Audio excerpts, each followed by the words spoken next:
بسم اللہ الرحمن الرحیم قل ان کنتم تحبون اللہ فاتبعونی یحببکم اللہ ویغفر لکم ذنوبکم صدق اللہ العظیم۔ قال النبی صلی اللہ علیہ وسلم من صام رمضان ثم اتبعه ستا من شوال كان كصيام الدهر او كما قال رسول الله صلی اللہ علیہ وسلم۔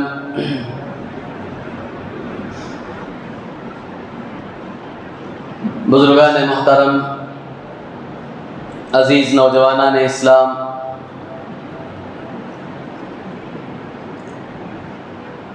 آج آپ حضرات کے سامنے مجھے چند متفرق باتیں بیان کرنی ہیں۔ سب سے پہلی بات یہ ہے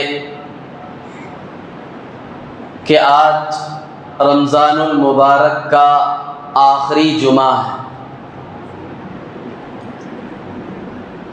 جو عوام میں جمعۃ الوداع کے نام سے مشہور اور معروف ہے۔ وداع کے معنی آتے ہیں رخصت کرنے یا رخصت ہونے کے، جسے ہم الوداع کہتے ہیں۔ کوئی آدمی کہیں سفر پر جا رہا ہوتا ہے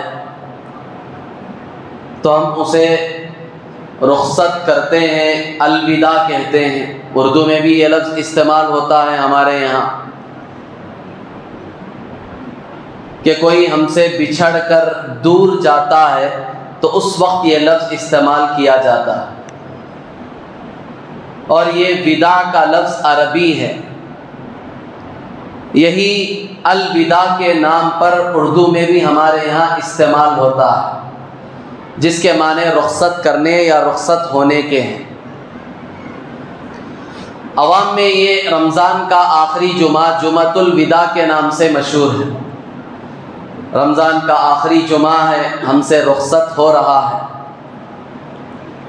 اور اسی طرح اس جمعہ میں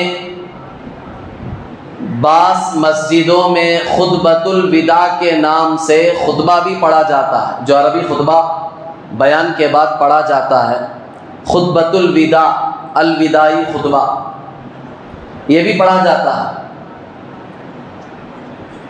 شریعت میں کیا اس کی کوئی اصل موجود ہے؟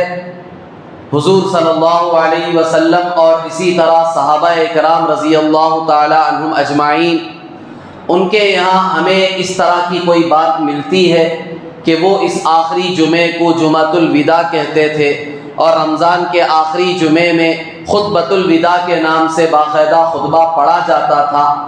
تو شریعت میں ہمیں اس کی کوئی نظیر نہیں ملتی، نہ آپ صلی اللہ علیہ وسلم سے ثابت ہے، نہ صحابہ سے ثابت ہے۔ یہ بہت بات کی پیداوار ہے، لوگوں نے بہت ساری چیزیں دین کے نام پر چل پڑتی، انہی میں سے یہ بھی ایک چیز ہے جمعۃ الوداع۔ اب اس جمعۃ الوداع کو عام طور پر ایک تصور لوگوں میں یہ ہے کہ یہ رمضان کا آخری جمعہ ہے، ہم سے رخصت ہو رہا ہے، لہذا ایک غم اپنے اوپر سوار کر لینا، غمگین ہو جانا کہ رمضان کا آخری جمعہ ہے، رمضان ختم ہونے کو جا رہا ہے، اس طرح افسوس کرنا شریعت میں اس کی کوئی اصل نہیں۔ رمضان کا ایک مبارک مقدس مہینہ اللہ نے ہمیں دیا ہے، اللہ ہی کے فضل و کرم سے ہم نے الحمدللہ اس میں بہت ساری عبادتیں بھی کی ہیں، جیسی بھی صحیح، ٹوٹی پھوٹی، اپنی بساط اپنی طاقت کے مطابق ہم نے عبادت کی ہے الحمدللہ۔ عام دنوں کے مقابلے میں، پورے سال کے 11 مہینوں کے مقابلے میں مسلمانوں کا ایک بڑا طبقہ اللہ کے فضل و کرم سے رمضان میں اس کی زندگی کچھ نہ کچھ بدلی ہے۔ نمازوں کا اس نے اہتمام کیا. کیسے کیسے نوجوان سال بھر جو مسجد کی صورت نہیں دیکھتے, مسجد کے اندر داخل ہونا پسند نہیں کرتے, وہ بھی الحمدللہ 5 وقتہ نمازی بن گئے. 5 وقت کی نماز کی وہ بھی پابندی کر رہے ہیں. دین پر چلنے کا ایک جذبہ, دین کی خدمت کرنے کا ایک جذبہ ان کے اندر بھی پیدا ہوا ہے. کیسے کیسے لوگوں کو رمضان کے مہینے میں ہم دیکھتے ہیں سال بھر دین سے جن کا کوئی تعلق نہیں ہوتا ہے, دین کے نام پر کوئی خدمت نہیں کرتے, ہو دین سے کوسوں دور رہنے والے, رمضان کا مبارک مہینہ آتا ہے دین سے قریب ہو جاتے ہیں, بڑھ چڑھ کر دینی خدمت میں حصہ لیتے ہیں, چاہے وہ دن کا مسئلہ ہو چاہے وہ رات کا مسئلہ ہو. ہم خود اپنی آنکھوں سے دیکھتے ہیں, محلوں میں دیکھتے ہیں, اپنے علاقوں میں دیکھتے ہیں کہ کیسے کیسے لوگ دین سے کوئی تعلق نہیں ان کا, لیکن رمضان کے مہینے میں وہ بھی دیندار نظر آتے ہیں, دین کی خدمت میں بڑھ چڑھ کر دوسروں سے زیادہ حصہ لیتے ہیں وہ. تو یہ سب کچھ جو رمضان کے مہینے میں ہم نے کیا ہے, مسلمان کر رہے ہیں, یہ اللہ تبارک و تعالیٰ کے فضل و کرم سے ہم نے کیا ہے, کر رہے ہیں. نمازوں کا اہتمام, قرآن کی تلاوت کا اہتمام, روزوں کا اہتمام, ذکر و اذکار کا اہتمام, صدقہ خیرات کا اہتمام, زکوٰۃ کا اہتمام. تو اس پر خوشی کا اظہار ہونا چاہیے, اللہ کا شکر ادا کرنا چاہیے, غم کرنے کی چیز نہیں ہے. یہ آخری جمعہ جو لوگ غم میں گزارتے ہیں یہ غم کرنے کی چیز نہیں ہے, یہ غم کرنے کا جمعہ نہیں ہے, خوشی کا موقع ہے. جس طرح کہ حدیث میں آتا ہے للصائم فرحتان,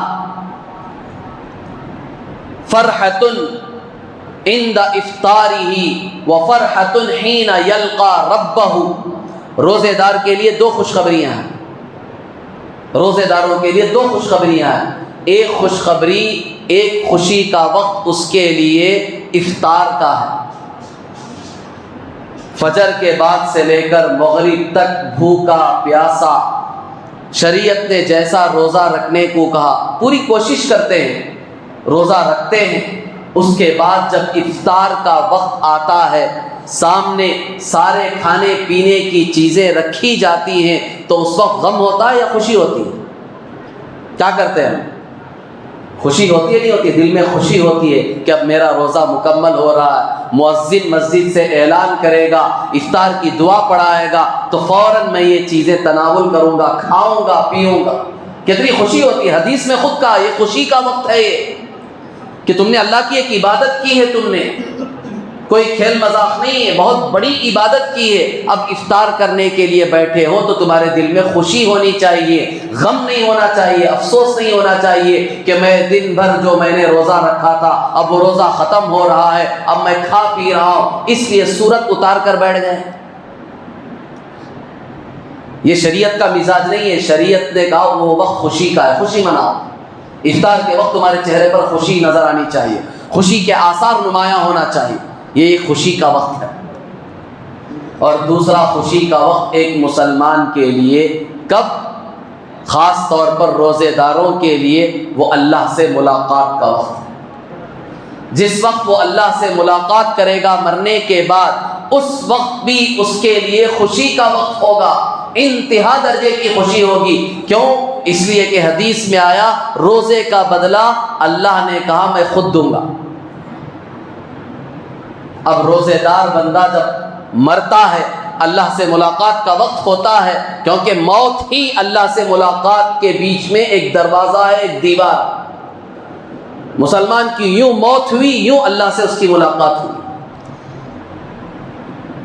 موت ہی ایک پل ہے جو ایک حبیب کو دوسرے حبیب سے ملا دیتا, یوصل الحبیب الی الحبیب.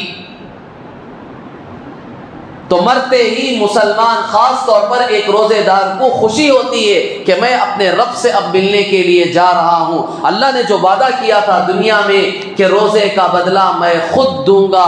دوسرا مفہوم شارحین حدیث نے اس کا یہ بیان کیا کہ روزہ کا بدلہ میں خود ہوں, میں خود روزے کا بدلہ ہوں. تو وہ وقت جو روزے دار کو خوشی ہوگی اس کا کوئی ٹھکانہ نہیں, کوئی اندازہ نہیں. تو اس لیے یہ رمضان کا آخری جمعہ جسے جمعۃ الوداع کہتے ہیں، الوداعی جمعہ، یہ افسوس اور غم کرنے کا جمعہ نہیں ہے۔ سب تو نہیں کرتے، بعض لوگ کرتے ہیں، ان کے لیے بات بتائی جا رہی کہ یہ افسوس اور غم کرنے کا جمعہ نہیں ہے، بلکہ ہمیں اس موقع پر خوشی ہونی چاہیے کہ رمضان کا بالکل آخری جمعہ ہے، بڑا مبارک وقت ہے۔ ایک رمضان کی فضیلت اور دوسرا رمضان میں بھی جمعہ کا دن ہے، تو یہ دو فضیلتیں جمع ہوئی ہیں آج کے دن میں۔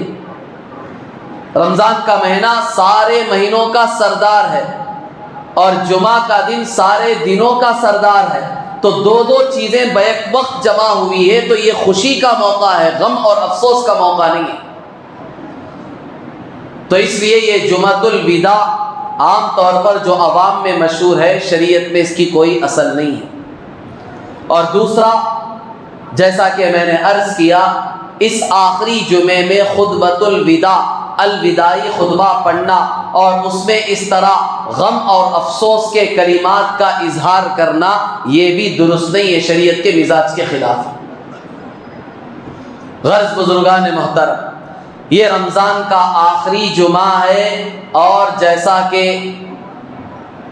ہم نے کل پوری رات تقریباً عبادت میں گزاری، یہ 34 تاخرات تھی، اب بس ایک تاخرات باقی رہ گئی ہے، اور وہ کل کی تاخرات ہے۔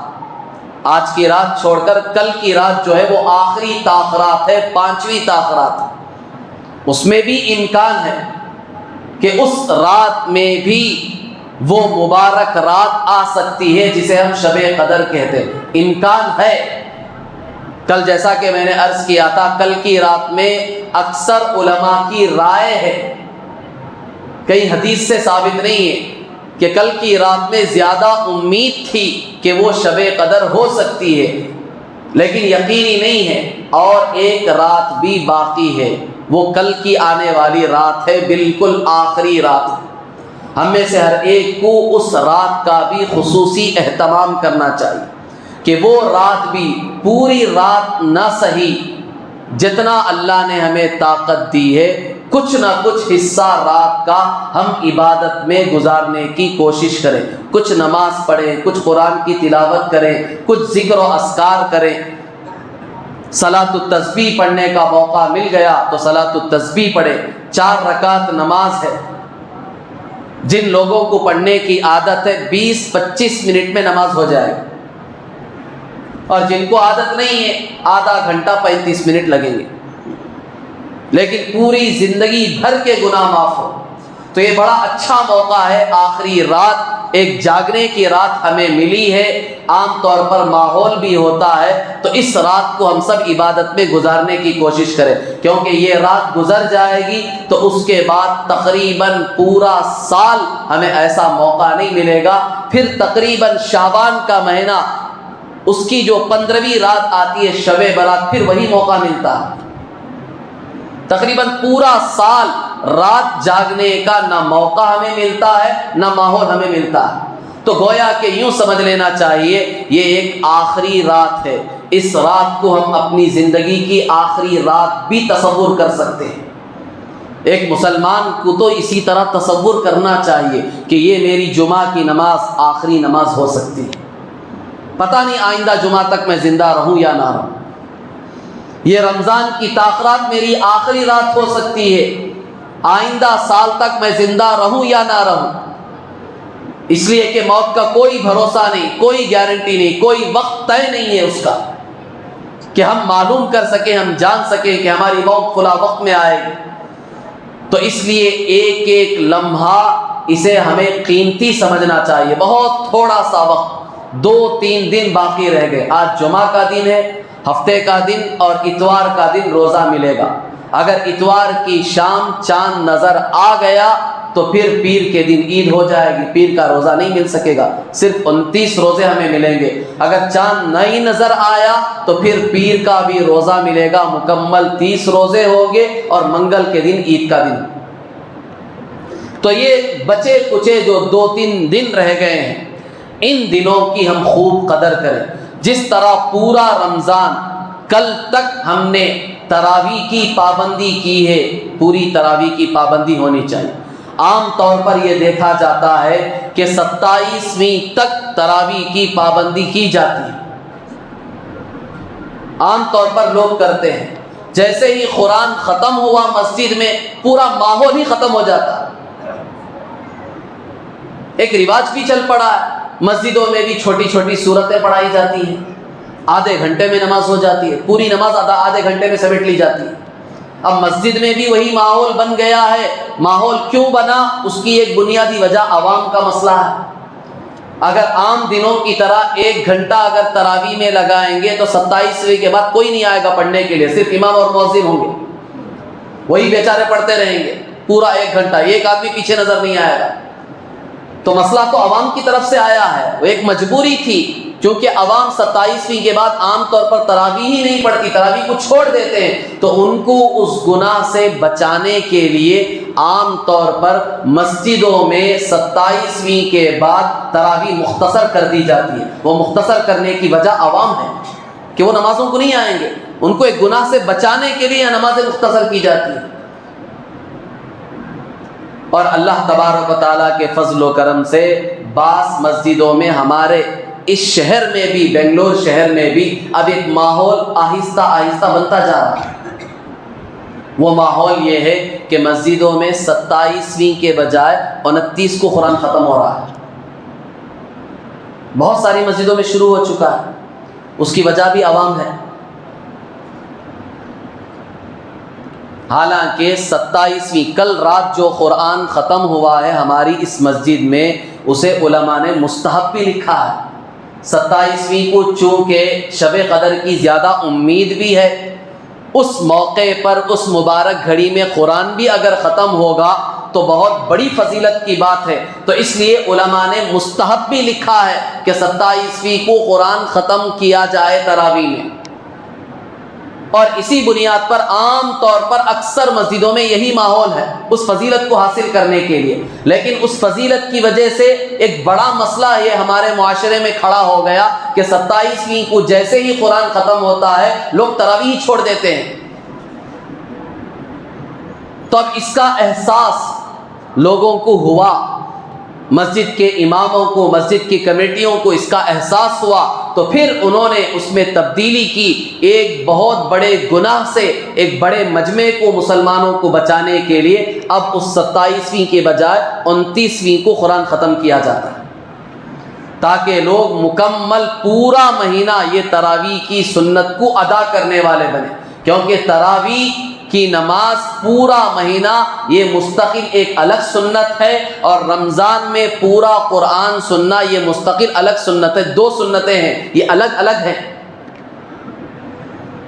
لوگ سمجھتے ہیں کہ رمضان میں ایک مرتبہ قرآن سن لیں، قرآن ختم کر دیں تو سنت ادا ہو گئی، تراویح بھی ختم ہو گئی۔ ایسا نہیں ہے، پورا قرآن رمضان میں ایک مرتبہ تراویح میں سننا، پڑھنا یہ مستقل الگ سنت ہے، اور پورا رمضان جب تک چاند نظر نہ آ جائے اس وقت تک پورا رمضان تراویح پڑھنا یہ مستقل سنت ہے، مردوں کے لیے بھی عورتوں کے لیے بھی۔ چھوڑیں گے گنہگار ہوں گے، سنت مؤکدہ ہے، ہر مسلمان کے لیے لازمی ہے، پڑھنا ہی ہے ہر حال میں۔ مسجد میں پڑھے بہتر ہے، اگر کسی وجہ سے نہیں پڑھ سکے، کسی مجبوری کی وجہ سے، تو بھی رات میں آپ تنہا ہی صحیح 20 رکعت پڑھ کر سوئیں گے، پڑھے بغیر نہیں سوئیں گے۔ یہ عذر کی وجہ سے بتا رہا ہوں۔ کسی آدمی کو عذر آ گیا 27ویں کے بعد، کیونکہ وہ عذر آتا نہیں، ہم نے خود اپنے سروں پر ڈال لیا ہے۔ آخری عشرہ تو پورا بزنس کا ہے، تجارت کا ہے، اور اس میں بھی 27ویں کے بعد کے جو 3 دن ہیں وہ تو اور زیادہ بزنس اور لوٹنے کے دن ہیں۔ اس وقت مسجد میں آ کر کون پڑھے گا تراویح؟ جا کر دیکھو پورے بازار بھرے پڑے رہتے ہیں۔ تو وہ عذر جن لوگوں نے اپنے سروں پر ڈال لیا وہ ایک غلط کام ہے، وہ بالکل غلط ہے۔ لیکن اس کی وجہ سے مسجد میں جو ہماری تراویح چھوٹ گئی ہے وہ چھوٹنے نہیں دینا چاہیے۔ گھر میں آ کر چاہے رات کے 2 بج جائیں، چاہے رات کے 3 بج جائیں، آپ دکان سے اپنی تجارت سے فارغ ہو کر آئیں تو گھر میں یہ 20 رکعت آپ تراویح پڑھ کر سوئیں۔ چھوڑیں گے گنہگار ہوں گے۔ یہ آخری سٹیج بتا رہا ہوں۔ بہتر تو صورت یہی ہے کہ مسجد میں آ کر جس طرح پورا رمضان تراویح پڑھی ہے، اس طرح یہ آخری 3 دن کی بھی تراویح مسجد میں ہی پڑھنا چاہیے مردوں کے لیے۔ عورتوں کے لیے گھر میں ہے تراویح، مردوں کے لیے نہیں۔ ہم عورت نہ بنے، خواہ مخواہ ان کے مسئلے میں ہم ٹانگ نہ اڑائیں۔ اللہ نے ہمیں مرد بنایا ہے تو مرد کی صفت اختیار کریں۔ مسجدیں مردوں کے لیے بنائی گئی ہیں، ان کی نماز مسجد میں ہی ہونی چاہیے۔ یہ آخری سٹیج بتا رہا ہوں۔ جو لوگ بتانے کے باوجود بھی سستی کاہلی کی وجہ سے نہیں پڑھتے ہیں مسجد میں تراویح، خاص طور پر یہ آخری دن، ان کے لیے بتا رہا ہوں کہ وہ آخری مرحلے میں گھروں کو جب آئیں، چاہے وہ 2 بجے ہو 3 بج جائیں، آپ 20 رکعت تراویح چھوٹی چھوٹی صورتوں کے ساتھ ہر حال میں پڑھ کر سوئیں، پڑھے بغیر نہ سوئیں۔ یہ مستقل ایک سنت ہے، نہیں پڑھیں گے گنہگار ہوں۔ تو غرض بزرگان محترم، تو یہ تراویح مستقل ایک سنت ہے۔ رمضان کے آخری دنوں میں یہ تراویح کا عمل ہر حال میں ہونا چاہیے۔ اور پھر اس کے ساتھ روزوں کے ختم پر اسلام نے مسلمانوں کے لیے مزید ایک عبادت کو واجب کیا ہے۔ وہ عبادت ہے صدقۃ الفطر کی۔ صدقۃ الفطر کیا ہے؟ آپ علیہ الصلوۃ والسلام نے خود حدیث میں فرمایا، یہ جو صدقہ فطر ہے، جو عید کے دن عیدگاہ جانے سے پہلے ہمیں ادا کرنا ہے، غریبوں کو دینا ہے۔ شریعت نے اسے واجب کیوں کیا؟ حدیث میں اس کی 2 وجہ بتائی۔ ایک وجہ یہ ہے کہ رمضان میں روزے رکھنے میں ہم سے جو کمی بیشی ہوئی ہے، جو کمی کوتاہی ہوئی ہے عبادتوں میں، اس کی تلافی ہو جائے گی، اس کی بھرپائی ہو جائے گی۔ صدقہ فطر ادا کریں گے تو روزے میں، عبادتوں میں، تراویح میں جو کمی بیشی ہوئی ہے، اللہ اس کمی بیشی کو پورا کر دیں گے اس صدقہ فطر کی برکت سے، اور ہمارے روزے اللہ قبول فرما لیں۔ تو یہ صدقہ فطر تو مالدار کو بھی دینا چاہیے، غریب کو بھی چاہیے کہ وہ بھی دے، کیونکہ باقاعدہ ایک روایت میں ہے غریبوں کے بارے میں بھی، ابھی اس کی تفصیل آپ حضرت کے سامنے آئے۔ تو ایک وجہ تو یہ ہے صدقہ فطر کی، تاکہ روزوں میں، عبادتوں میں جو کمی بیشی ہوئی ہے وہ صدقہ فطر سے اس کی تلافی ہو جائے گی، کمی بیشی ہو جائے گی، دور ہو جائے گی۔ اور دوسری وجہ آپ علیہ الصلوۃ والسلام نے خود فرمایا، غریبوں کے لیے کھانے کا انتظام ہو جائے گا عید کے دن۔ غریب ہیں بیچارے، مسلمانوں کا ایک بڑا طبقہ جن کو اللہ نے خوشحالی دی ہے، مال دیا ہے، وہ عید کی خوشیاں منا رہے ہیں، اور بیچارے غریب تکتی ہوئی نگاہوں سے بے سر و سامانی کے عالم میں ان کے چھوٹے چھوٹے بچے بل بلا رہے ہیں، کھانے کی خوشبوئیں سونگھ رہے ہیں، ترس رہے ہیں، ماں باپ سے لپٹ رہے ہیں، چمٹ رہے ہیں، اپنی خواہش کا اظہار کر رہے ہیں، لیکن بیچارے ماں باپ غریب ان کی ان چھوٹی سی آرزوؤں کو بھی پورا نہیں کر سکتے، غریب ہے بیچارے۔ تو اللہ کے رسول صلی اللہ علیہ وسلم نے، اسلام نے ان غریبوں کا بھی خیال کیا کہ عید کے دن جہاں مسلمانوں کا ایک بڑا طبقہ خوشی منا رہا ہو، تو اسلام نے غریبوں کو نہیں بھلایا بلکہ غریبوں کا بھی خیال رکھا، اور اس موقع پر صدقہ فطر کو واجب کیا تاکہ ان غریبوں کی بھی عید خوشی کے ساتھ گزرے، عید کے دن وہ بیچارے مایوس نہ ہوں۔ اس لیے کہا عیدگاہ جانے سے پہلے صدقہ فطر دے کر جاؤ تاکہ وہ بھی اپنی عید خوشی کے ساتھ منائیں، کیونکہ عید کے بعد تم ادا کرو گے تو وہ انتظام کیسے کر سکے؟ اس لیے حدیث میں باقاعدہ حکم ہے، اللہ کے نبی کا معمول، صحابہ کا معمول، سب کا معمول یہی تھا کہ عیدگاہ جانے سے پہلے صدقہ فطر ادا کیا جائے۔ اسی لیے ایک روایت میں یہاں تک آتا ہے، عیدگاہ جانے سے پہلے جو صدقہ فطر ادا کیا جاتا ہے وہ صدقہ مقبول ہو جاتا ہے، وہ صدقہ اللہ فوراً قبول کر لیتے ہیں، روزوں کی سب کی اس کی تلافی ہو جاتی ہے۔ اور عید کی نماز کے بعد جو لوگ صدقہ ادا کرتے ہیں وہ بھی صدقہ ادا ہوتا ہے، لیکن اس کا ثواب تھوڑا سا کم ہو جاتا ہے، وہ عام صدقوں کی طرح ہوتا ہے۔ جس طرح عام دنوں میں ہم غریبوں کو صدقہ خیرات کرتے ہیں، وہ صدقے کی طرح یہ صدقہ ہو جاتا ہے، ثواب ملے گا لیکن اس کا ثواب تھوڑا سا کم ہو جائے. کیوں؟ اس لیے کہ صدقہ واجب کرنے کی جو وجہ تھی وہ وجہ غریبوں کی معاونت تھی، ان کی مدد کرنا تھا، اور وہ مدد عید سے پہلے تھی. وہ آپ عید کے بعد کر رہے ہیں تب بھی تھوڑی سی مدد تو ہوئی لیکن وہ پورے درجے کی مدد نہیں ہوئی. اور روایتوں میں آتا ہے صحابہ کے بارے میں، خود عبداللہ ابن عمر رضی اللہ تعالیٰ عنہ کے بارے میں، وہ عید سے 2-3 دن پہلے صدقہ فطر ادا کر دیتے تھے. تو اسی لیے علماء نے ان روایتوں کو سامنے رکھ کر یہ مسئلہ بتایا ہے کہ صدقہ فطر اگر ہم چاہیں تو ابھی بھی ادا کر سکتے ہیں. عید کی نماز کو جانے سے پہلے تک ادا کر دینا سنت ہے، اور بہتر طریقہ یہ ہے کہ 1 دن 2 دن پہلے آپ ان غریبوں کو تلاش کر کے صدقہ فطر ادا کر دیں تو وہ اپنے عید کی تیاری آسانی سے کر سکیں گے، اس میں اور زیادہ فائدہ ہو. تو یہ صدقہ فطر کس پر واجب ہے؟ شریعت نے صدقہ فطر جو واجب کیا ہے وہ ان لوگوں پر کیا ہے جن لوگوں پر شریعت نے زکوٰۃ واجب کی. جن لوگوں نے اپنے مال کی زکوٰۃ نکالی ہے ان لوگوں پر تو صدقہ فطر واجب ہے ہی، سب صدقہ فطر ادا کریں گے. اس کے علاوہ جن لوگوں نے زکوٰۃ تو نہیں نکالی ہے لیکن ان کے پاس اتنا مال ہے اپنی ضرورت کو چھوڑ کر، تقریباً 45,000 روپے جو میں نے چاندی کا نصاب بتایا تھا، 612 گرام 360 ملی گرام، یہ جو چاندی ہے 612 گرام، تقریباً 74-75 روپے 1 گرام. چاندی کا ریٹ آگے پیچھے ہوتا رہتا ہے، اس کے حساب سے تقریباً 45,000 روپے بنتے ہیں.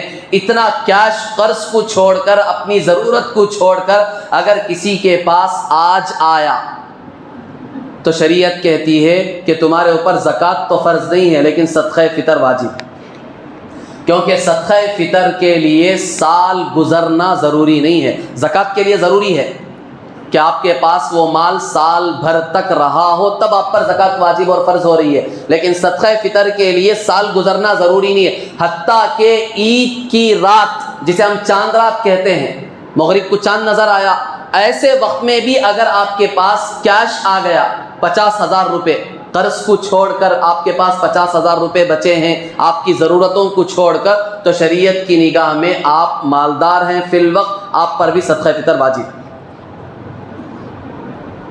تو صدقہ فطر تقریباً اکثر مسلمانوں پر واجب ہے.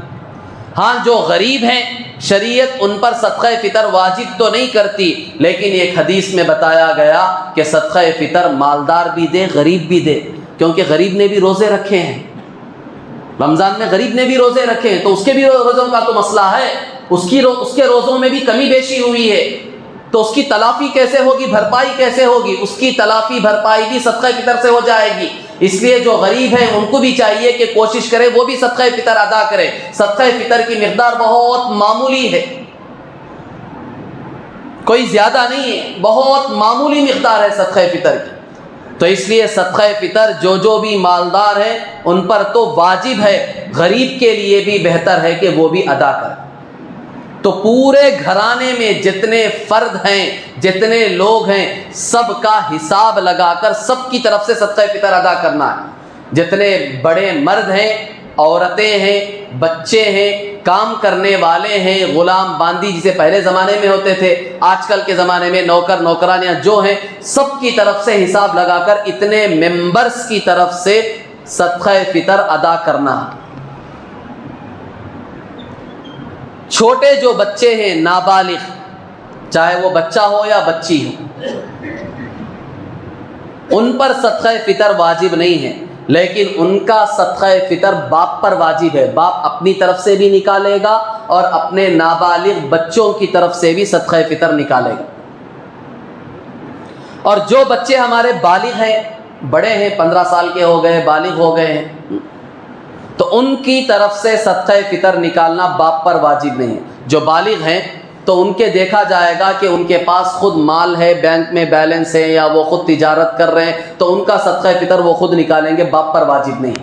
اسی طرح بیوی کا مسئلہ بھی ہے، بیوی کے پاس مال ہے تو اس کا صدقہ فطر بیوی پر واجب ہے، شوہر پر نہیں. شوہر کا صدقہ فطر اس پر واجب ہے، بیوی کا اس پر واجب ہے. لیکن جیسے کہ میں نے کہا عام طور پر ہمارے معاشرے میں گھر کا جو بڑا فرد ہوتا ہے وہی بیوی کی طرف سے بھی نکال دیتا ہے، اپنے بچوں کی طرف سے بھی نکال دیتا ہے، کیونکہ بہت معمولی رقم ہے۔ جیسے آج ہمارے بنگلور شہر کے اعتبار سے 2.25 کلو گیہوں کی قیمت 75 روپے 75 روپیز پر پرسن، گھر میں ایک آدمی کی طرف سے 75 روپے کم از کم ادا کرنے ہیں۔ تو آپ حساب لگا لیں، گھر میں 4 آدمی ہیں، میاں بیوی 2 بچے ہیں، تو کتنے ہو گئے؟ 300 روپے ہو گئے۔ ایک آدمی کا 75 روپے ہو گیا، گھر میں 4 ممبر ہیں تو 300 روپے آپ نکالیں، ایک غریب کو بھی دے سکتے ہیں، یا 2 غریبوں کو 150 روپے دے سکتے ہیں، یا 3 غریب کو 100 روپے کر کے بھی دے سکتے ہیں، جیسے چاہے 1 کو دیں، 2 کو دیں، 4 کو دیں، آپ جیسے چاہے دے سکتے ہیں۔ بہرحال گھر میں جتنے ممبر ہیں سب کی طرف سے آپ حساب لگائیں، ایک ممبر کی طرف سے 75 روپے، جیسا کہ میں نے خلاصے کے طور پر آپ حضرات کے سامنے عرض کر دی۔ تو یہ کم از کم درجہ ہے صدقہ فطر کا 75 روپے، بہت معمولی رقم ہے، کیا غریب ادا نہیں کر سکتا؟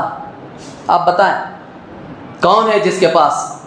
آج کل کے فقیر تو روزانہ آپ پوچھ کر دیکھو، یہ راستے میں مسجدوں کے پاس جو مانگتے ہیں نہیں بیٹھ کر، ان سے پوچھ کر دیکھو، روزانہ 1000 روپے مانگتے ہیں، کم از کم 800 سے 1000 روپے ان کو مل جاتے ہیں بھیک میں۔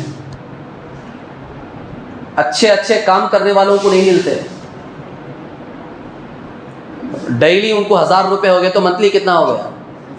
30,000 روپے ہو گئے۔ اچھے جاب کرنے والوں کی پیمنٹ 20,000 روپے ہے، ان کو تو 30,000 روپے مل رہا ہے، تو ان کے اوپر تو ڈبل واجب ہونا چاہیے۔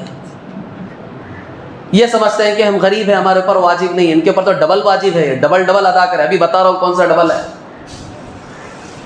تو آج کے زمانے میں غریب نہیں ہے، حدیث میں باقاعدہ غریب کو بھی جو حکم دیا گیا، وہ زمانے میں جو باقاعدہ غریب تھے ان کو بھی ایک حدیث میں حکم دیا گیا ہے کہ وہ بھی صدقہ فطر ادا کریں۔ فائدہ کیا ہوگا غریب کا؟ ایک تو اس کے عبادت میں، روزے میں جو کمی بیشی ہوئی وہ اس کی تلافی ہو جائے گی، بھرپائی ہو جائے گی، اور حدیث میں خود ہے کہ غریب اگر صدقہ فطر ادا کرے گا اللہ اس کے مال میں برکت دیں گے۔ یہ غریب کے لیے آفر ہے۔ مالدار کے مال میں بھی برکت ہوگی، ایسا نہیں کہ نہیں ہوگی، ہے، لیکن غریب کو تسلی دینے کے لیے، اسے ترغیب دینے کے لیے، کیونکہ غریب کیا سوچتا ہے بیچارہ کہ ہیں تھوڑے پیسے میرے پاس، دے دوں گا تو کم ہو جائیں گے، اس لیے اسے باقاعدہ ترغیب دلائی گئی، اسے سمجھایا گیا، خوشخبری سنائی گئی غریب کو کہ تو دے گا تو تیرے مال میں برکت ہوگی۔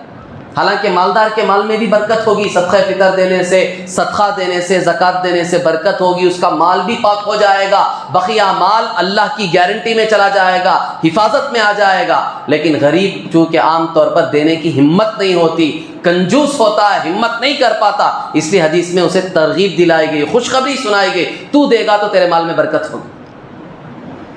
تو اس لیے ہر ایک کو دینے کی کوشش کرنی چاہیے۔ اب صدقہ فطر کی جو مقدار، ایک تو میں نے بتائی ہے گیہوں کے اعتبار سے، حدیث میں عام طور پر جو چیزیں ہمیں ملتی ہیں وہ 3 چیزیں ملتی ہیں، ایک کھجور، ایک پنیر اور ایک جو، یہ 3 چیزیں ملتی ہیں۔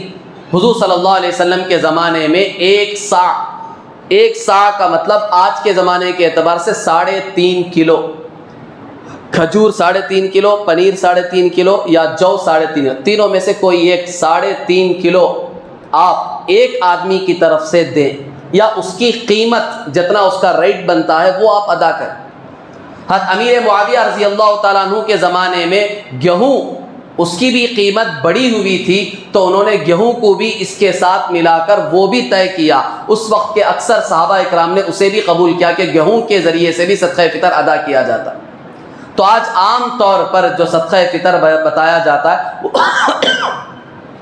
وہ 4 چیزوں کو سامنے رکھ کر بتایا جاتا ہے۔ ایک گیہوں ہے، دوسرا جو جسے انگریزی میں بارلی کہتے ہیں، تیسرا کھجور، اور چوتھا کشمش منقع جسے ہم کہتے ہیں۔ یہ 4 اعتبار سے صدقہ فطر عطا کرنے کو مسلمانوں کو ترغیب دلائی جاتی ہے۔ سب سے کم درجہ گیہوں کا ہے، 2.25 کلو گیہوں، اس کی قیمت 75 روپے جو میں نے بتائی۔ ہر ایک کو کم از کم اپنے گھر میں ایک ممبر کی طرف سے 75 روپے صدقہ فطر دینا، یہ کم از کم درجہ ہے۔ دوسرا، اگر اللہ نے کسی کو اور سہولت دی ہے، مال دیا ہے، تو وہ ہمت کر کے یہ جو دوسرا درجہ ہے جو اور بارلی، اس کے 3.5 کلو کے حساب سے جو ہمارے بنگلور شہر کے سارے علماء کرام نے طے کی ہے، اس کی قیمت جو ہے 280 روپے، ایک آدمی کی طرف سے، ایک ممبر کی طرف سے 280 روپے۔ تو گھر میں آپ ٹوٹل کریں، گھر میں 4 ممبر ہیں تو 280 × 4، یہ حساب لگا کر آپ ادا کریں۔ یہ دوسرا درجہ جسے اللہ نے زیادہ خوشحالی دی ہے، اللہ نے سہولت دی ہے۔ دے، صدقہ دینے سے مال کم نہیں ہوتا۔ ما نقصت من مال صدقۃ، حدیث میں صاف ہے، صدقہ دینے سے کبھی مال کم نہیں ہوگا، اللہ مال میں برکت دیں گے۔ تو بڑھ کر دینے کی کوشش کریں، اس میں کنجوسی نہ کریں کہ اللہ ہمارے مال کو لینا چاہتے ہیں۔ جب اللہ لینا چاہتے ہیں تو ہمیں دینا بھی چاہیے، ہم دینے کی کوشش بھی کریں۔ تیسرا، کھجور کا حساب بھی 3.5 کلو کا ہے، 2.25 کلو۔ گیہوں میں صرف 2.25 کلو کا حساب ہے، جو بارلی میں بھی 3.5 کلو کے حساب سے 280 روپے میں نے بتایا، کھجور میں بھی 3.5 کلو کے حساب سے 800 روپے بنتے ہیں۔ ایک درمیانی لیول کے حساب سے ہمارے بنگلور کے سارے علماء نے ایک قیمت طے کی ہے، تو اس کے حساب سے اگر اللہ نے آپ کو اور زیادہ سہولت عطا کی ہے تو 3.5 کلو کھجور کے اعتبار سے 800 روپے، ایک آدمی کی طرف سے 800 روپے۔ تو گھر میں جتنے ممبر ہیں ان کا حساب لگا کر آپ 800 روپے کے اعتبار سے صدقہ فطر ادا کریں۔ اور چوتھا اور آخری جو ہے وہ کشمش منقع، وہ بھی 3.5 کلو کے اعتبار سے 1120 روپے، تقریباً 1500 روپے۔ یہ برابر اتاج دینا کر کو ضروری نہیں، حضرت اتاج بولے، یاد نہیں، بھول گا، 1500 روپے بھی دے سکتے، 1200 روپے دے دو اور زیادہ ثواب ملے گا۔ یہ جو میں نے بتایا ہے وہ کم از کم بتایا، 75 کا مطلب 75 اتنی، 100 روپے دے کے بھکاری کے پاس، سائل کے پاس، فقیر کے پاس 25 روپے چلر رہ رہے، کھڑے ہو گئے عیدگاہ کے میدان، نہیں چاہیے مجھے، حضرت نے کہا کہ 75 روپے ہی دینے ہیں، یہ نہیں ہے، یہ کم از کم درجہ ہے 75۔ آپ دل کھول کر دیں، 100 روپے دے دیں، آپ گھر میں ایک ممبر کی طرف سے 100 روپے دیں اور زیادہ ثواب ملے۔ یہ آخری درجہ، اس سے کم نہیں ہونا، 70 روپے نہیں ہونا، 75 اس سے زیادہ ہو سکتے، کوئی مسئلہ نہیں۔ تو یہ کم از کم 4 مقداریں میں نے آپ کو بتا دی جو علماء نے طے کیے ہیں۔ 75 گیہوں کے اعتبار سے، بارلی جو کے اعتبار سے 280 روپے، اور کھجور کے اعتبار سے 800 روپے، اور کشمش کے اعتبار سے 1120 روپے۔ تو گھر کے تمام افراد کو آپ جمع کریں، کتنے ہیں سب کی طرف سے یہ صدقہ فطر ایک کی طرف سے آپ ادا کریں۔ یہ صدقہ فطر دیں گے کسے؟ جن جن لوگوں کو آپ نے زکوٰۃ دی ہے، جو غریب ہیں، مستحق ہیں، سب سے پہلے خود اپنے رشتہ داروں میں تلاش کریں۔ ہمارے رشتہ دار میں، خاندان میں، پڑوسیوں میں اگر کوئی ایسے ہیں، غریب ہیں بیچارے، تو پورے گھر کا صدقہ فطر ملا کر 1500 روپے بن رہا ہے، مثال کے طور پر 2000 روپے بن رہے ہیں، تو ان کو لے جا کر دے دیں، ان کی عید گزر جائے گی، وہ بھی بریانی پکا لیں گے، کچھ مٹھا وغیرہ کا انتظام کر لیں گے، ان کے گھر میں بھی خوشیاں کھلیں گی، تو ان کی عید بھی اچھے طریقے سے گزر جائے گی۔ تو یہ دینے کے لیے زکوٰۃ جن جن کو ہم نے دی ہے، غریبوں کو، مستحقوں کو، فقیروں کو، اپنے خاندان رشتہ دار میں، صدقہ فطر بھی ایسے ہی لوگوں کو دینا چاہیے۔ اور دینے کا وقت میں نے بتا دیا، سنت وقت جو ہے وہ عید کی نماز کو جانے سے پہلے دے دینا چاہیے، اور بہتر طریقہ یہ ہے کہ آج آپ ادا کر دیں، اب ادا کر دیں، یا رات میں ادا کر دیں، یا کل ادا کر دیں، پرسوں ادا کر دیں۔ تو عید سے پہلے 1 2 3 3 دن 4 دن پہلے بھی ادا کرنے سے ادا ہو جائے گا، اور یہ بہتر طریقہ ہے تاکہ غریب بھی اپنے عید کی تیاری کر لے، خوشی منا لے۔ اور اگر کسی نے عید کے دن بھی صدقہ فطر ادا نہیں کیا تو کیا صدقہ فطر معاف ہو جائے گا؟ معاف نہیں ہوگا، وہ تو موت تک کاندھے پر رہے گا ہمارے۔ عید کی نماز سے پہلے ادا نہیں کر سکے، غلطی ہو گئی، عید کی نماز کے بعد ادا کر دو۔ نماز کے بعد ادا نہیں کر پائے، خدا نخواستہ بھول گئے، کچھ ہو گیا، تو شام میں ادا کر دو۔ شام میں ادا نہیں کر پائے، دوسرے دن ادا کرو، نہیں تیسرے دن، لیکن زندگی بھر آپ پر قرض رہے گا، ہر حال میں ادا کرنا ہی پڑے گا، اس کے لیے معافی نہیں۔ تو یہ صدقہ فطر سے متعلق چند چیزیں میں نے آپ حضرات کے سامنے عرض کر، اور اس کے ساتھ ساتھ بزرگان محترم، جیسا کہ میں نے عرض کیا، 1 2 روزے باقی رہ گئے، ہفتہ اور اتوار۔ شام میں اگر چاند نظر آ گیا، پیر کے دن عید ہو جائے گی، نہیں نظر آیا، منگل کے دن عید ہو جائے گی۔ تو یہ جو عید کا چاند نظر آتا ہے، عید کا چاند نظر آتے ہی ہمیں سب چاند بننے کی تیاری میں نہیں لگ جانا. عید کا چاند نظر آتے ہی پورے چاند بننے کی تیاری میں نظر لگ جاتے ہیں. یہ بالکل غلط ہے. عید کا چاند جب نظر آتا ہے تو وہ رات آسمانوں میں لیلۃ الجوائز کے نام سے پکاری جاتی. اعلان ہوتا ہے لیلۃ الجوائز، لیلۃ الجوائز، آج انعامات کی رات ہے، انعامات کی رات ہے، انعامات کی رات ہے، لے لو اپنی بندگی اور اپنی عبادت کے انعامات اللہ کی طرف سے دیے جا رہے، لے لو. پکارا جاتا ہے آسمان. اب انعامات کی رات میں اگر ہم اللہ کی طرف متوجہ ہوئے بغیر گناہوں میں اپنے آپ کو لگا دیں تو ہم سے بڑا محروم اور کوئی نہیں ہو سکتا. تو یہ چاند رات جسے ہم کہتے ہیں وہ چاند رات عبادت کی رات ہے. اس رات میں بھی ہمیں عبادت کرنی ہے، اللہ سے مانگنا ہے. وہاں سے انعامات دیے جا رہے ہیں، تقسیم ہو رہے ہیں، مڈل تقسیم ہو رہے ہیں، انعامات کی بارشیں ہو رہی ہیں. تو وہ مانگنے کی رات ہے. اس رات بھی کچھ نہ کچھ حصہ ہم عبادت میں گزاریں. پوری رات نہیں گزارے تو ٹھیک ہے، 4 رکعت نماز تو پڑھ سکتے ہیں اخلاص کے ساتھ، اطمینان سے 4 رکعت نماز پڑھ کے اللہ سے رو دھو کے کچھ تو مانگ سکتے ہیں. وہ مانگنے کی رات ہے، انعامات کی رات ہے. تو اسے انعامات کی رات کو ہم اللہ سے مانگنے میں گزارنے کی کوشش کریں. یہ نہیں کہ عید کا چاند یا معصیت کا پیغام.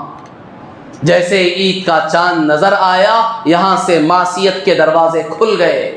پورے بات جیسے ہی یہاں مسجد سے مؤذن نے اعلان کیا چاند نظر آ گیا، ایسا شور شرابہ ہنگامہ گوشت کی دکانوں میں، کپڑوں کی دکانوں میں، ایسا عجیب ہنگامہ شروع ہو جاتا ہے. پورے شیطان آزاد ہو جاتے ہیں انسانوں کی شکل میں. مسلمان سب کے سب آزاد. اب کوئی خدا نہیں، کوئی اسلام نہیں، کوئی دین نہیں، کوئی رمضان نہیں، اب کوئی چیز ہے ہی نہیں. بالکل اپنے آپ کو آزاد سمجھتے. چاند نظر آتے ہی گھر میں ٹی وی آن ہوگا نا. رمضان تک تو ڈمبا بند ہے. اب رمضان یوں ختم ہوا یہاں ٹی وی چالو ہو گئی.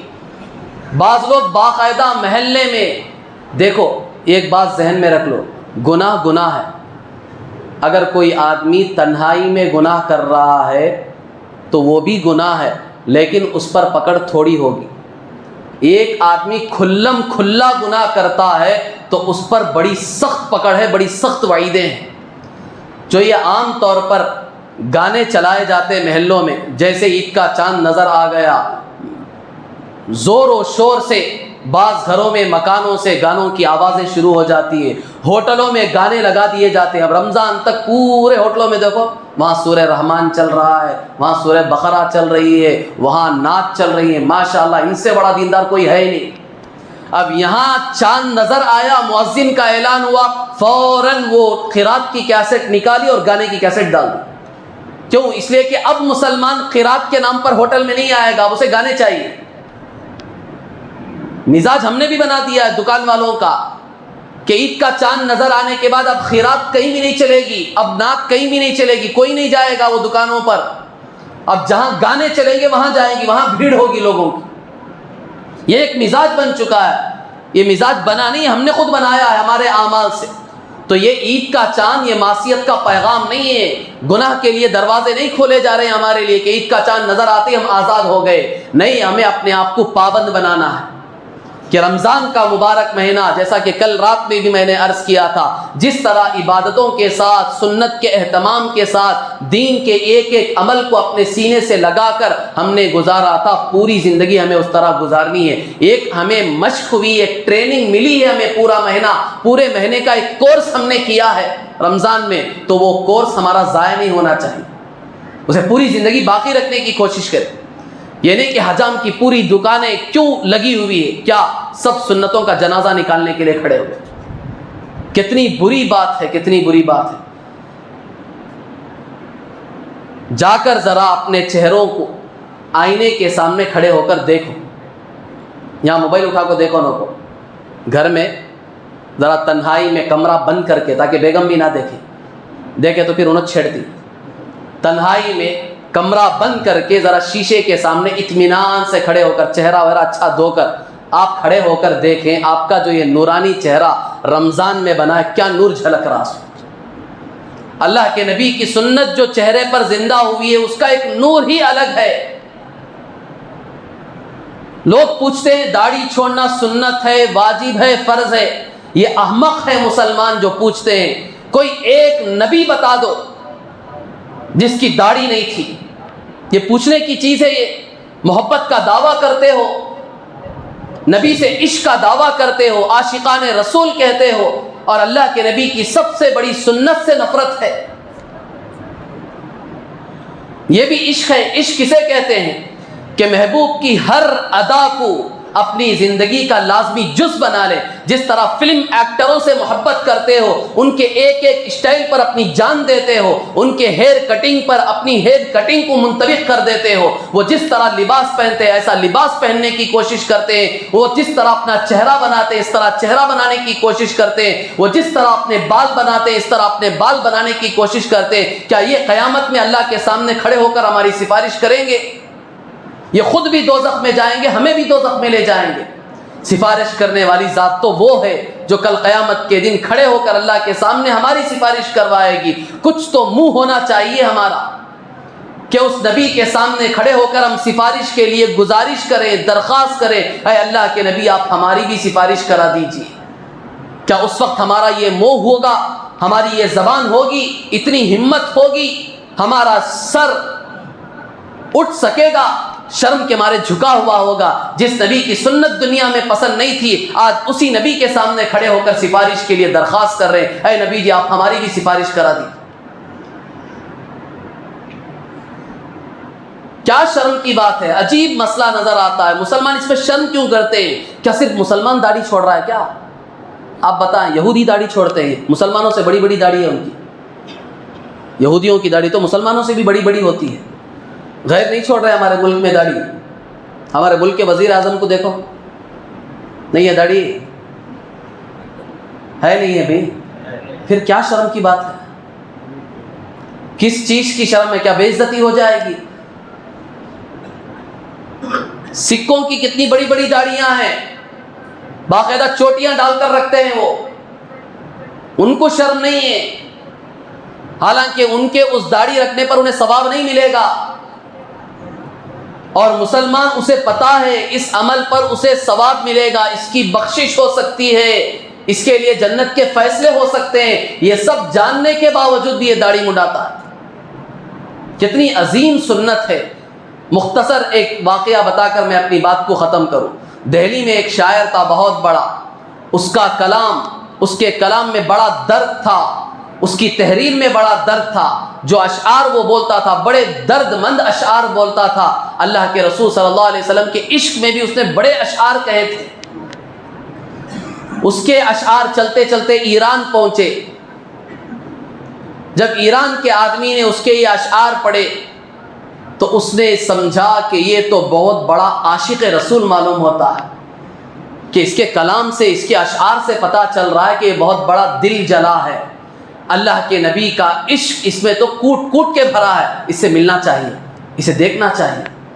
چنانچہ صرف اسی نسبت پر اس شاعر سے ملنے کے لیے وہ دہلی آیا، آ کر لوگوں سے معلوم کرتے کرتے کرتے کرتے اس کے محلے میں پہنچا۔ محلے میں پہنچ کر گلی میں پہنچا، لوگوں سے پوچھا کہ فلاں شاعر کہاں رہتا ہے، فلاں ولی اور بزرگ اور فقیر کہاں رہتا ہے۔ لوگوں نے کہا وہ کوئی بزرگ نہیں ہے، وہ دیکھو وہاں سامنے دیکھو، وہ گھر کے سامنے بیٹھ کر حجامت بنوا رہا ہے، وہی ہے شاعر تمہارا۔ جب یہ آگے گیا تو کیا دیکھتا ہے کہ وہ نائی اور حجام سے اپنی داڑھی بنوا رہا، داڑھی منڈا رہا بیٹھ کے۔ ایران سے یہ جو آدمی اتنی دور کا سفر کر کے صرف اس نسبت پر آیا تھا کہ اس عاشق رسول کو دیکھوں، اس دل جلے کو دیکھوں، کہ جس کے کلام میں اللہ کے نبی کا عشق بھرا پڑا ہے، تو یہ کیسا عاشق رسول ہوگا، کیا دل جلا ہوا ہوگا، اللہ کے نبی سے اسے کتنی محبت اور عشق ہوگی، اسے ضرور ملنا چاہیے۔ آ کر کیا دیکھتا ہے کہ وہ بیٹھ کر داڑھی منڈا رہا گھر کے سامنے۔ وہ دور فارسی کا دور تھا، اور ایران میں تو آج بھی فارسی چلتی ہے، آج بھی فارسی چلتی ہے ایران میں، ہندوستان میں بھی فارسی چلتی تھی۔ تو اس نے اس شاعر کے سامنے یہ جملہ کہا، آغا ریش می تراشی، میرے آقا میرے سردار، او میرے حضرت بیٹھ کر داڑھی مڈا رہے ہو. یہ جملہ کہا اس ایران والے. تو وہ شاعر کیا کہتا ہے، بلے ریش می تراشم ولے درون کس نمی خراشم. تو شاعر کہتا ہے ہاں بھائی بیٹھ کر داڑھی مڈا رہا ہوں، کسی کا دل تو نہیں چھیل رہا ہوں. آج کل کے نوجوان بھی یہ بولتے ہیں،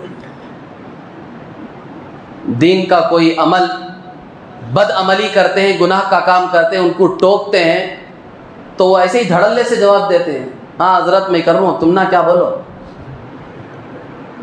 میں کر رہا ہوں سے تم نہ کیا کہتے ہو، تم نہ پریشانی ہو رہی ہے کیا. یہ حال ہے مسلمانوں کا. تو اس نے بھی وہی جواب دیا، ہاں میں بیٹھ کے داڑھی مڈا رہا ہوں، کسی کا دل تو نہیں چھیل رہا ہوں بیٹھ کے، تجھے کیا فرق پڑ رہا ہے. تو وہ ایران سے جو آیا ہوا آدمی تھا، اس کی زبان سے ایک جملہ نکلا. اس نے کہا بلے دل رسول می خراشی، تو رسول اللہ صلی اللہ علیہ وسلم کا دل بیٹھ کے چھیل رہا.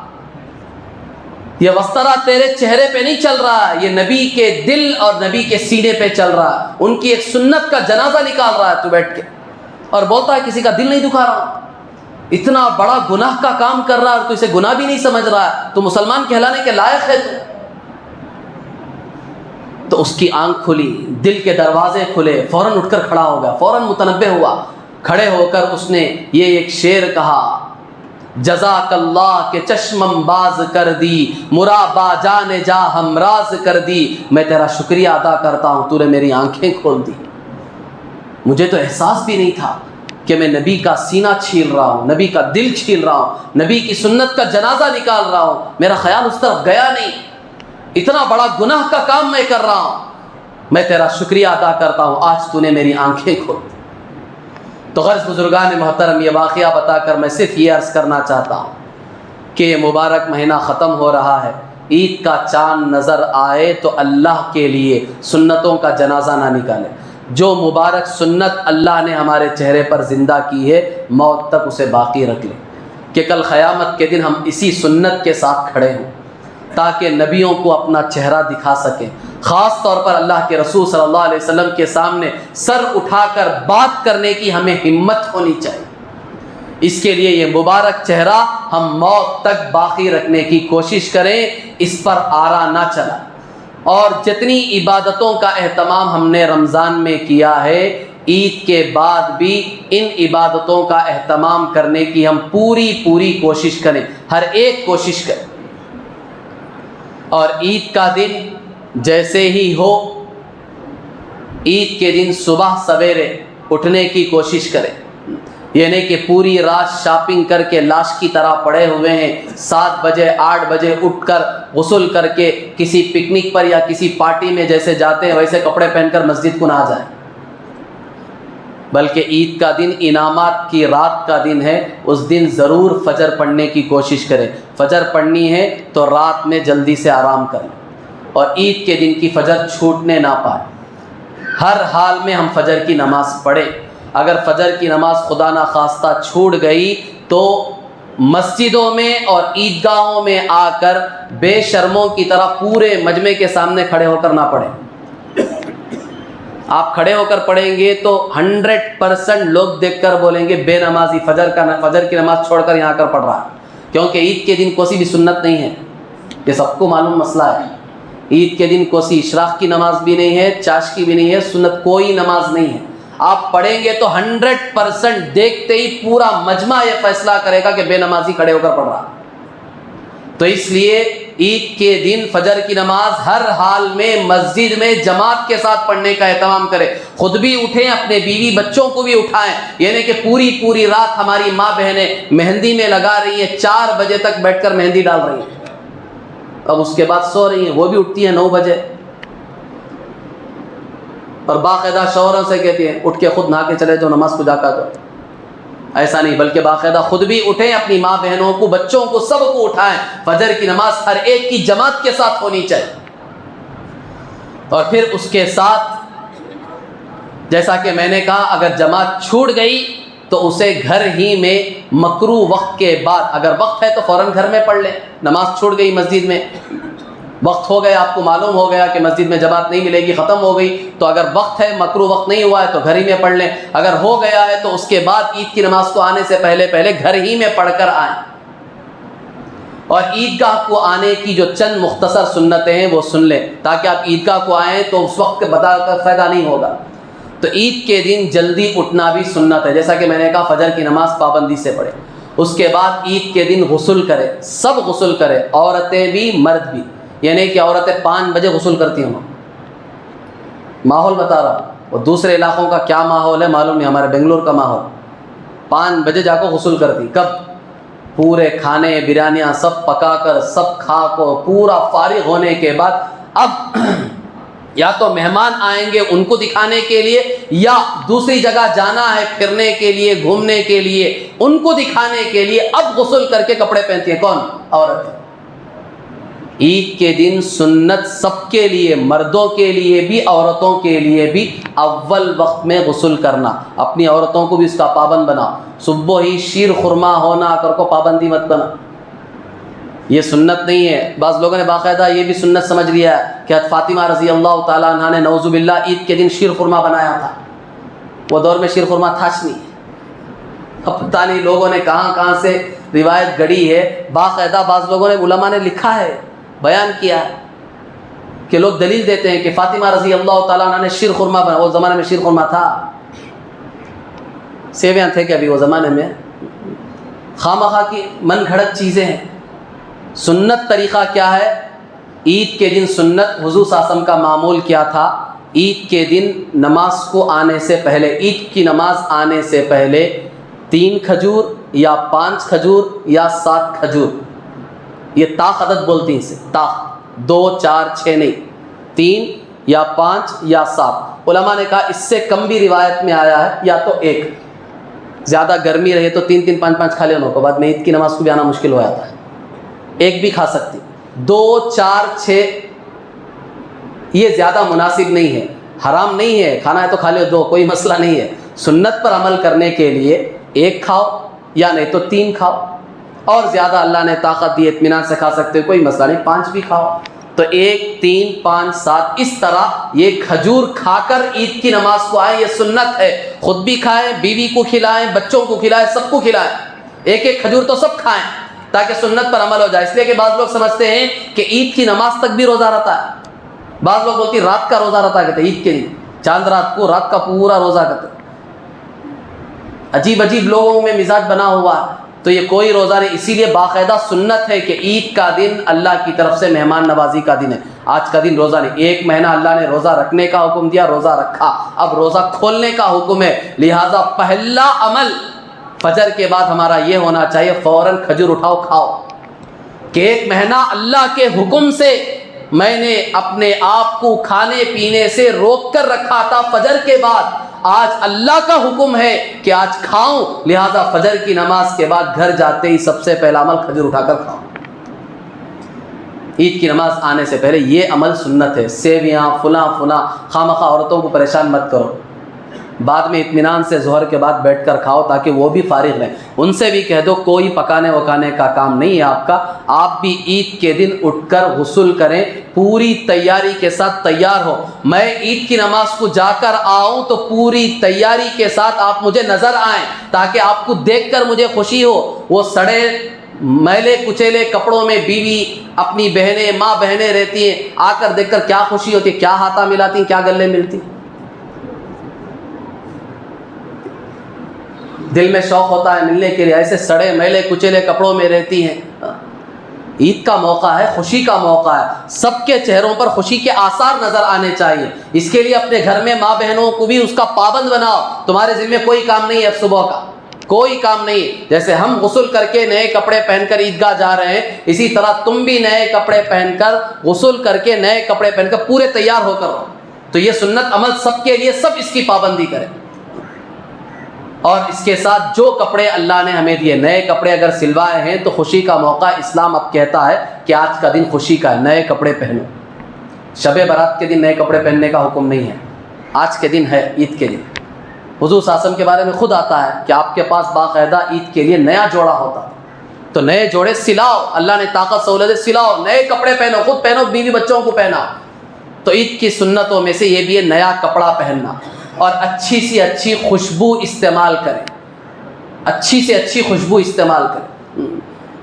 میتوں کو دالتی نہ بعض لوگ لگا لگاتی، ویسے خوشبوئیں لوکل استعمال نہیں کرنا۔ اللہ نے سہولت دی اچھی سے اچھی، جہاں پیسہ بے شمار پیسے کپڑوں میں آلتو فالتو چیزوں میں ڈالتے ہیں، اچھی سے اچھی خوشبو استعمال کریں، بہترین خوشبو لے کر اسے استعمال کریں۔ اور اس کے ساتھ ساتھ یہ سرما لگانا یہ عید کی سنت میں سے نہیں ہے۔ سنت رات میں ہر دن رات کے وقت سرما لگا کر سونا یہ سنت ہے۔ عید کے موقع پر پارٹی کے وقت ادھر ادھر جاتے وقت سرما لگانا، وہ بھی سرما کا لگانا وہ بھی معلوم نہیں، پورا نیچے کاجل کے سر کا تھوپ لگایا تھی پورا۔ یہ سرما لگانے کا طریقہ نہیں ہے۔ یہ سرما جو ہے یہ جو آنکھ کا حصہ ہے ہمارا، یہ جو نیچے کے پلک ہے نہیں، پلک کے جو اوپر کی جو سفیدی نظر آتی ہے وہ حصے میں باریک سا لگائیں آپ، تاکہ کچھ حصہ اس کا آنکھ میں بھی لگے، آنکھ کی گندگی صاف ہوگی، آنکھ کی بینائی اس کی روشنی میں اضافہ ہوگا۔ یہ سنا ہمیں کا لگاتی پورا نیچے تھوپ لگایا تھی، اور چھوٹے بچوں کو دیکھے نہیں، عورتیں جو سوارتی ہے پورا کا لگ کو رہتا، کاجل پورا اوپر تھوپ کو رہتی۔ تو یہ انداز میں سرما بالکل استعمال نہ کرے، رات میں لگانا سنت ہے، عید کے دن باقاعدہ سنت سمجھ کر نہ لگائے۔ اس کا مطلب یہ نہیں کہ لگانا حرام ہے، لگا کر آؤ کوئی مسئلہ نہیں، حرام نہیں ہے، سنت نہیں ہے، بس یہ بتاؤ۔ آپ اگر خوبصورتی کے لیے سرما عید کے دن لگانا چاہتے لگاؤ، کوئی مسئلہ نہیں ہے، حرام کا فتویٰ نہیں دے رہا ہوں، خوبصورت دکھنے کے واسطے آپ لگا سکتے تو لگاؤ، کوئی مسئلہ نہیں، لیکن ذرا ڈھنگ سے لگا کر۔ پھر اس کے بعد جب آپ مسجد یا عیدگاہ آ رہے ہیں تو آتے ہوئے تکبیر پڑھتے ہوئے ہیں، یہ عید کے موقع پر تکبیر آہستہ پڑھتے ہوئے، چیخنے کو نہیں آنا۔ بقرعید کے موقع پر تھوڑا آواز سے پڑھ کر آنا ہے، لیکن عید الفطر کے موقع پر تکبیر آہستہ آہستہ ہلکی سی آواز میں آپ پڑھتے ہوئے اللہ اکبر لا الہ الا اللہ اللہ اکبر وللہ الحمد، یہ تکبیر آہستہ آہستہ پڑھتے ہوئے آئے، ایک راستے سے آئے دوسرے راستے سے جائے، یہ بھی سنت طریقہ ہے، اس لیے تاکہ اسلام کی ایک شان و شوکت سب کو نظر آئے کہ مسلمان چاروں طرف اسلام کا ایک نظارہ نظر آنا چاہیے سب کو۔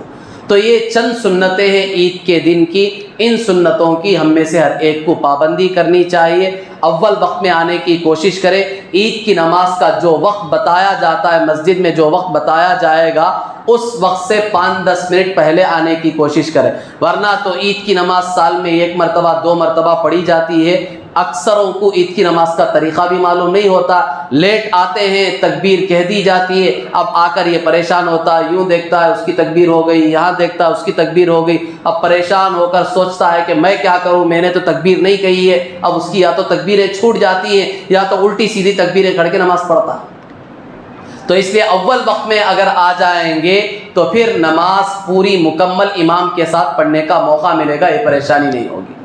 قرض دعا فرمائیں کہ اللہ تبارک و تعالی رمضان کے یہ جو بقیہ 2-3 دن مبارک دن باقی رہ گئے، اللہ ہمیں اس کی پوری قدردانی کی توفیق عطا فرمائے، اور جس طرح ہم نے رمضان کا یہ مبارک مہینہ گزارا ہے اللہ موت تک اسی طرح اسی دین اسی اسلام اور انہی عبادتوں کے ساتھ زندگی گزارنے کی اللہ ہمیں توفیق عطا فرمائے، اور صدقہ فطر ہم میں سے ہر ایک ادا کرنے کی کوشش کرے۔ آمین وآخر دعوانا الحمدللہ رب